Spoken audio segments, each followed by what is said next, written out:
안녕하세요. 올 가을에 결혼식을 올리려던 예신입니다.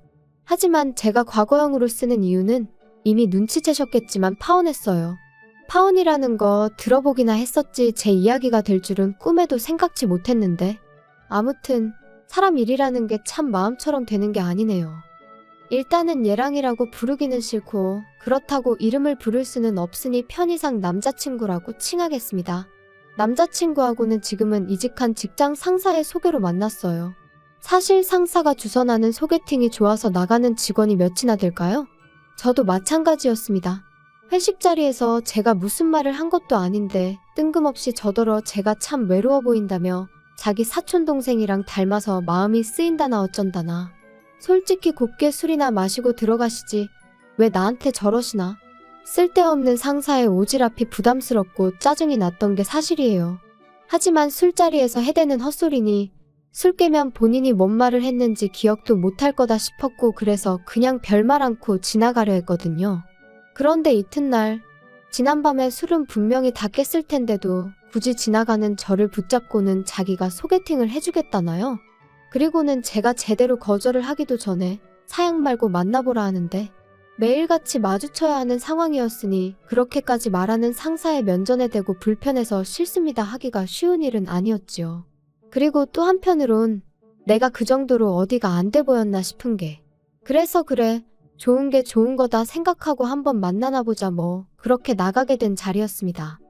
남자친구는 얼굴이 동글동글하고 피부가 하얀 고생이라곤 하나도 안 해본 듯한 소위 새님 같은 얼굴을 하고 있었어요. 반면에 저는 일단 저부터가 운동도 좋아하고 소위 여름엔 바다로 겨울엔 산으로 떠나는 사람이었다 보니 본능적으로 이 남자랑 나랑은 안 맞겠구나 그런 느낌이 딱 오더라고요. 그런데 남자친구는 그런 제 마음을 전혀 눈치채지 못했던 건지 계속해서 자기 얘기만 해나가기 바빴습니다. 한마디로 자기 PR이 따로 없었죠. 대학교 졸업하고 중소기업을 잠깐 다니다가 회사 사정으로 하루아침에 백수가 되었고 이후로 이런 일은 두 번 다시 겪고 싶지 않아서 3년의 공부 끝에 9급 공무원이 되었다나요?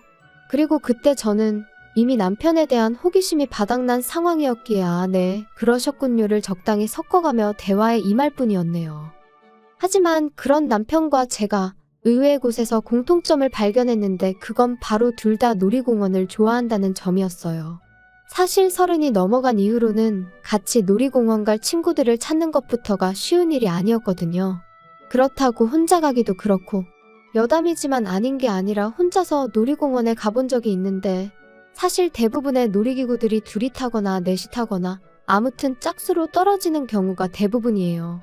그러니 혼자인 저로서는 시쳇말로 꼽사리를 낄 수밖에 없었고 그럴 때마다 얼마나 불편하고 괜히 눈치까지 보여서는. 그래서 그 이후로는 놀이공원은 저에겐 말 그대로 그림의 떡이나 마찬가지였습니다. 그런데 남자친구가 그럼 앞으로 자기랑 가자고 하더라고요. 자기도 너무 가고 싶었는데 그동안 같이 갈 사람이 마땅치 않아서 못 가고 있었다면서 말이죠. 그렇게 한 가지 공통점을 발견하고 나니 그때부턴 대화가 비교적 무르르듯 이어져 가기 시작했습니다. 그리고 헤어질 땐 너무나 자연스럽게 다음 약속을 정하고 있는 저희의 모습을 볼 수 있었죠. 이후로 저희는 2년이란 시간을 사귀었고 사귀는 동안은 정말 웃음이 끊일 일이 없었어요. 평일엔 각자의 일로 바쁘다 보니 주말 중 하루를 온전히 같이 보내는 식으로 데이트를 했는데 사실 연애하면 만나서 하는 일들이 뻔하잖아요. 밥 먹고 영화 보고 차 마시고 그 코스에서 좀 벗어나봤자 뭐 어디 전시회를 본다던가 그 정도, 그렇죠? 그런데 저랑 남자친구는 정말 전국 방방곳곳으로 크고 작은 놀이공원들을 찾아다녔어요. 남들과는 다른 특별한 연애를 하고 있다는 사실에서 오는 그 만족감이 정말 컸었답니다. 그런데 그렇게 잘 맞던 저희가 결국 이렇게 파혼의 길을 걷게 된 건 바로 어머님 때문이에요. 물론 누군가는 시어머니 될 사람만 문제였겠냐, 네 남자친구도 문제였을 거라고 말할 테고 저도 그 말을 딱히 부정할 생각은 없지만요. 말 그대로 어머님의 말도 안 되는 억지를 남자친구가 중간에서 제대로 컷만 해줬어도 제가 파혼까지 생각지는 않았을 테니까요. 하지만 피는 물보다 진하다더니 아니 그 부모의 그 자식이라더니 결국 남자친구도 어머님하고 별반 다를 게 없었던 거죠. 남자친구에게 프로포즈를 받고 제가 그러자 하면서 본격적으로 결혼 이야기가 오가기 시작했어요. 그리고 연애하는 동안에는 민감한 주제 같아서 묻기가 어려웠지만 결혼 이야기를 하려면 더는 피하는 게 능사는 아니겠다 싶어서 제가 먼저 제 재정 상황을 오픈했습니다. 오빠, 우리 이제 돈 이야기를 좀 해야 될 것 같은데, 그치? 일단 내 얘기 먼저 할게. 나는 직장 생활하면서 모아둔 돈은 8천 정도 있고, 연봉은 작년에 연봉 협상에서 5천 조금 넘어. 그리고 부모님께서 아마 얼마 정도는 도와주실 것 같긴 한데, 그게 얼마나 될지는 모르겠네. 오빠는 어때? 보라가 생각보다 돈을 많이 모아놨구나. 근데 연봉이 5천이면 너가 지금 직장 생활 8년 차라며. 네 업계 내에서 좀 적은 거 아닌가? 작년에 연봉 협상할 때 잘 좀 하지 그랬어? 글쎄, 난 내가 적게 받는다고 생각해 본 적은 없는데. 하긴 돈이야 많으면 많을수록 좋은 거니까. 근데 오빠, 딴소리 하지 말고 오빠 얘기 좀 해봐. 어때? 오빤 좀 모아놓은 거 있어? 하지만 결정적인 타이밍에 남자친구는 전화가 걸려왔다는 둥, 화장실 좀 다녀오겠다는 둥 말 같지도 않은 핑계를 대기 일쑤였고 그렇게 어물쩍 얼렁뚱땅 무려 2주라는 시간이 흘러갔어요. 그래서 더는 안 되겠다 싶어서 제가 한 번은 좀 짜증을 냈습니다. 결혼을 하자고 한 건 오빠인데 왜 이렇게 딴소리만 하느냐고. 좀 진지할 수 없겠냐고요. 그리고 그제서야 남자친구가 씁쓸한 얼굴로 꺼내는 말이 너도 알다시피 내가 공무원 된 지 몇 년 안 됐잖아. 그리고 공무원 하기 전에는 공부한답시고 어머니 돈을 가져다 썼었고. 그래서 내가 공무원 되고 나서는 어머니한테 돈을 좀 챙겨드렸어. 그러다 보니까 돈을 많이 못 모은 게 사실이고 미안해. 너 볼 낯이 없어서 내가 말을 못했어. 그런 사정이 있었으면 처음부터 솔직하게 말하지 그랬어. 근데 그럼 그래서 얼마나 있다는 건데? 난 오빠가 결혼하자고 해서 어느 정도 준비가 되어 있는 줄 알았거든. 나 2천만 원 있어. 그리고 지금 사는 집 보증금 1,000만 원 있고. 어머니가 얼마나 보태주실 수 있으실지는 모르겠다. 전에 지나가는 말로 도와주실 거라고 하시긴 하셨는데 제대로 얘기는 안 해봤거든. 그럼 일단 어머님하고 얘기를 좀 해봐. 나도 우리 부모님하고 얘기를 해볼 테니까. 그리고 며칠 뒤 남자친구와 카페에서 만났는데 남자친구 표정이 썩 좋지가 않았어요. 그리고 직감적으로 결혼에 있어서 어머님하고 뭔가 얘기가 잘 안 풀렸구나 싶었죠. 하지만 먼저 아는 체를 하기도 그렇고 그래서 남자친구가 먼저 말문을 열기까지 커피만 홀짝이며 기다리고 있었습니다. 그리고 그렇게 기다린 지 얼마나 흘렀을까. 남자친구가 대뜸 미안하다 하더니 아무래도 어머님한테 도움을 받기는 어려울 것 같다고 하더라고요. 어머님이 남자친구가 저랑 결혼하는 대로 당신은 귀농을 하시겠다며 고향으로 내려가시겠다 하셨다는 겁니다. 참고로 어머님 고향은 배를 타고 들어가야 하는 섬이고 그렇다고 거기에 친정 식구들이 남아 계신 것도 아니었는데 말이죠. 하지만 그런 어머님의 선택에 있어서 가타부타 논하기 전에 아무리 그래도 그렇지 하나뿐인 아들이 장가를 간다는데 그걸 나 몰라라 하신다는 게 솔직히 저로서는 납득하기도 어렵고 황당하기까지 하더라고요. 그리고 저는 그만 저도 모르게 한숨을 내쉬고 말았어요. 그리고는 곤란하게 되었네 한마디를 내뱉었는데 남자친구가 갑자기 제 앞에서 눈물을 흘리기 시작했습니다.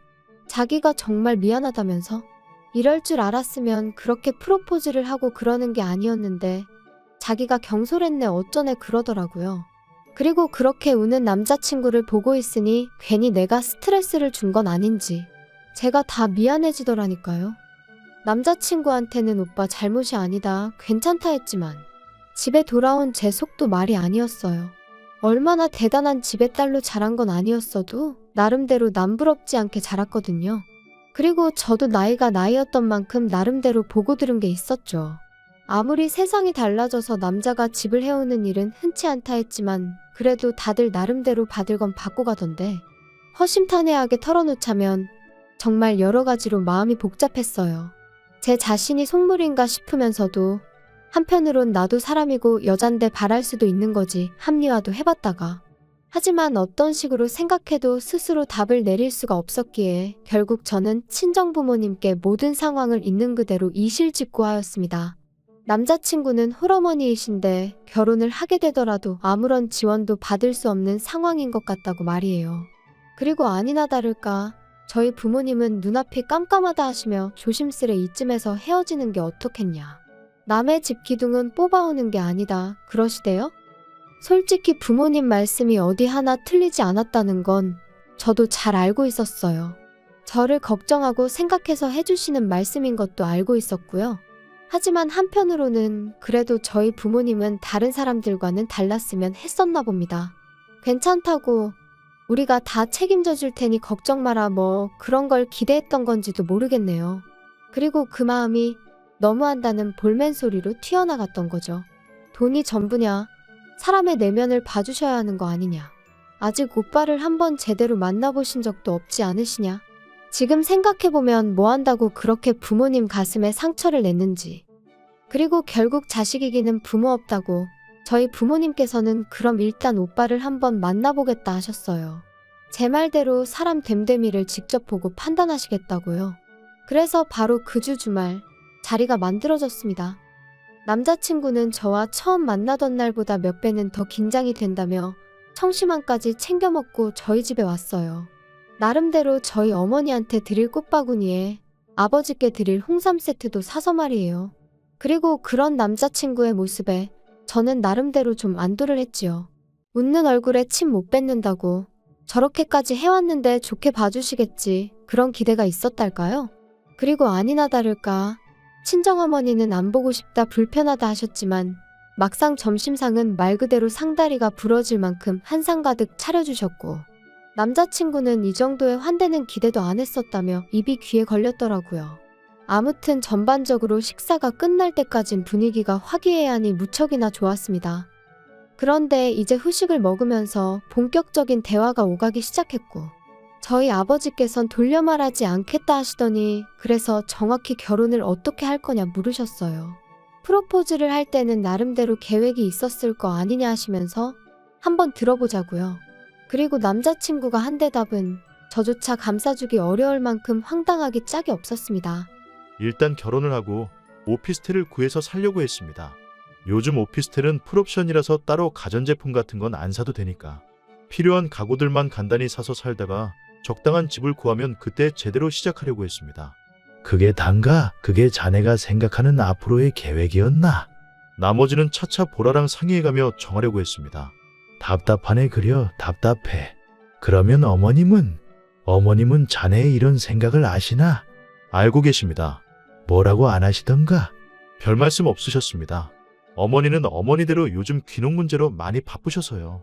이후로 몇 마디의 대화가 더 오고 갔지만 이미 분위기는 가라앉을 대로 가라앉은 상황이었고, 남자친구도 뭔가 잘못되었다고 느꼈는지 일단은 돌아가 보겠다며 자리에서 일어나더라고요. 그리고 저희 부모님 두 분 다 말이라도 더 있다가지 그러냐, 그런 말조차 안 하셨어요. 그렇게 남자친구를 배웅하고 돌아오자 부모님께서 이 결혼은 안 되겠다 하셨습니다. 아무리 사람이 좋아도 너도 보지 않았냐며? 저렇게 생각도 없고 계획도 두리뭉실한 사람한테 저를 어떻게 보내냐고 절대로 안 된다 그러시더라고요. 그리고 저도 그런 부모님한테 더는 대들 수도 없었어요. 제가 보기에도 한심하기 짝이 없었으니 말이지요. 그런데 이틀 뒤 남자친구에게서 생각지도 못한 소식을 듣게 되었습니다.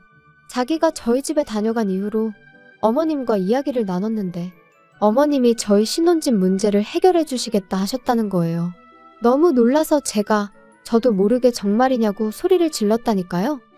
남자친구가 말하길 어머님께서는 어차피 섬으로 내려가실 거고 집이란 건 사람이 살지 않으면 금세 망가지기 마련이니 리모델링만 해서 살라고 하셨답니다. 그 리모델링 비용이 대략 4천이 넘었기에 솔직히 좀 당황스럽긴 했지만 아무튼 그때는 그래도 그런 걱정보다는 당장 저희 부모님을 다시 한번 설득해 볼 수 있겠다는 생각뿐이었어요. 그래서 퇴근하자마자 불이 나게 집으로 향했지요. 그리고 제 예상대로 친정부모님께선 제 이야기를 들으시곤 잘됐다며 무척 기뻐하셨어요. 하지만 한편으론 갑자기 남자친구 어머님이 태도를 달리하신 데는 분명 이유가 있을 거라며 그 이유가 뭔지 남자친구에게 제대로 물어보라고 하셨습니다. 저는 부모님의 걱정이 좀 과한 거 아닌가 싶었지만 돌다리도 두들겨보고 건너라는 옛말처럼 확실히 해둬서 나쁠 건 없다 싶었기에 알겠다고 했고요. 그런데 며칠 뒤 남자친구 어머님을 처음 뵙는 자리에서 저는 생각지도 못한 사실을 알게 되었습니다. 그래, 부모님께서 결혼하는 거 허락하셨다고? 네, 어머님 덕분에 허락받았어요. 정말 감사합니다. 그래, 이 집이 내가 안 고치고 살아서 좀 낡아서 그렇지. 싹 고쳐놓으면 웬만한 아파트 못지 않을 거다. 여기가 내가 알아보니까 보통 전세로 들어오려면 2억 5천은 줘야 된다더라고. 그러니까요. 정말 감사해요. 뭐 말로는 가을쯤 식을 올렸으면 한다면서? 그럼 내가 너희 식 올리는 거에 맞춰서 내려가야겠네. 그러니까 아들, 차질 없이 돈을 준비해줘야 한다. 그건 나중에 얘기해요, 어머니. 잠깐만, 무슨 돈? 돈 이야기면 이제 나도 알아야 하지 않을까? 어머님, 그게 무슨 소리예요? 니들 둘 다 반응이 왜 이러니? 참나, 전세금 줘야 할 거 아냐. 전세금이라니 그게 무슨 말씀이신지. 어머님 내려가서 사신다는 그 섬, 거기에 전세 구하시는 거예요? 오빠가 도와드리기로 했어? 아니 쟤는 왜 아까부터 뚱딴지 같은 소리를 한다니? 이 집 너희가 들어와서 살 거잖아. 그러면 나한테 전세금을 줘야 할 거 아니냐? 네, 정말요? 저는 어머님이 그냥 저희 들어와서 살라고 하신 줄 알았어요. 오빠가 그렇게 말했잖아. 어머님이 우리 들어와서 살라고 하셨다고. 아니, 그러니까 그게 맞긴 맞잖아. 들어와서 살라고 하셨으니까. 전세니 뭐니 그런 이야기는 없었잖아. 우리가 드릴 돈이 어딨어. 왜 없어? 우리 둘이 모아둔 돈하고 너희 부모님이 좀 도와주신다며. 그게 어머님한테 전세금으로 드리라는 뜻은 아니지. 그리고 어머님 그러면 저희 이 집 살다가 이사 나간다고 하면 전세금 돌려주시는 거죠? 어머님 말씀대로 전세니까. 그거야 뭐 상황 봐서 줄 수 있으면 주겠지. 그게 무슨 말씀이세요? 확실하게 말씀해 주셔야죠. 야, 너도 생각을 해봐라. 내가 너희한테 그 전세금 받아서 귀농 정착금으로 쓰고 어쩌고 하면 솔직히 얼마나 남겠니? 그래도 뭐 너희 나갈 때 새로운 세입자만 구해진다고 하면 뭐 그 사람한테 받아서 주면 되기야 하겠다만 아무튼 그런 건 나중 일이니 지금 왈가왈부할 필요는 없잖니? 그리고 전세금은 내가 그래도 니들은 내 자식이니까 딱 2억만 받는 거야. 아, 예단은 안 해와도 되니까 리모델링은 제대로 싹 해라. 알겠지? 생각지도 못한 황당한 어머님의 요구에 저는 말 그대로 할 말을 잃었습니다. 그리고 이후로는 솔직히 무슨 이야기가 오갔는지 정확히 생각나지도 않아요. 어머님 댁에서 나올 때까지 남자친구는 제 눈길을 피하기에만 급급했고 그런 남자친구의 모습이 실망스러울 뿐이었지요. 집으로 돌아와서도 저는 남자친구에게 아무런 연락도 하지 않았어요.